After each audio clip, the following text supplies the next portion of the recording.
बकरीद पर कुर्बानी का मुद्दा हर साल चर्चा और विवादों के कटघरे में रहता है।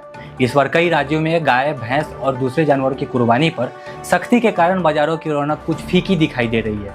लेकिन क्या आप जानते हैं कि आखिर बकरीद क्यों मनाई जाती है? इस्लाम में कुर्बानी का क्या महत्व है? इस्लाम में ईद उल अजहा, जिसे बकरीद भी कहा जाता है, त्याग, इंसानियत और अल्लाह के प्रति समर्पण का त्यौहार माना जाता है। भारत में इस साल बकरीद 28 मई को मनाई जाएगी। यह दिन हजरत इब्राहिम की उस कुर्बानी की याद में मनाया जाता है जब उन्होंने अल्लाह के हुक्म पर अपने सबसे प्यारी चीज़ की कुर्बानी का फैसला लिया था।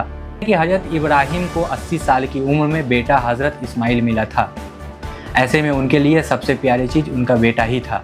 अल्लाह ने उनकी मोहब्बत और वफादारी का इम्तिहान लिया। जब हजरत इब्राहिम अपने बेटे की कुर्बानी देने जा रहे थे, तभी अल्लाह ने उनकी नीयत और ईमान को कबूल कर लिया और हजरत इस्माइल की जगह एक दुम्बा भेज दिया। तभी से इस्लाम में कुर्बानी की परंपरा शुरू हुई। दुनिया भर के मुसलमान ईद उल अजहा पर नमाज अदा करने के बाद जानवरों को कुर्बानी देते हैं। हज के दौरान भी कुर्बानी का खास महत्व माना जाता है। हालांकि इस्लाम में कुर्बानी हर किसी पर जरूरी नहीं है।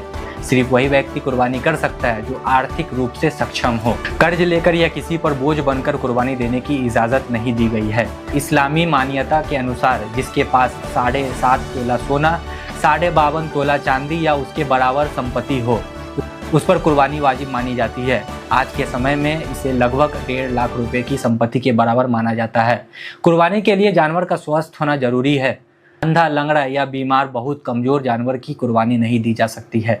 जानवरों के साथ क्रूरता भी करना इस्लाम में मना है। एक जानवर के सामने दूसरे जानवर को काटना या उसके सामने छुरी तेज करना भी गलत माना गया है।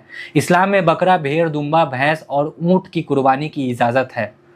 हालांकि भारत में कई राज्यों में गाय की कुर्बानी पर कानूनी रोक है, इसलिए इसका पालन करना बहुत जरूरी है।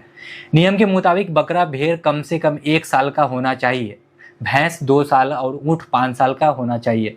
इस्लाम में बड़े जानवर में 7 लोगों का हिस्सा होता है, जबकि छोटे जानवर में सिर्फ एक व्यक्ति की कुर्बानी मानी जाती है।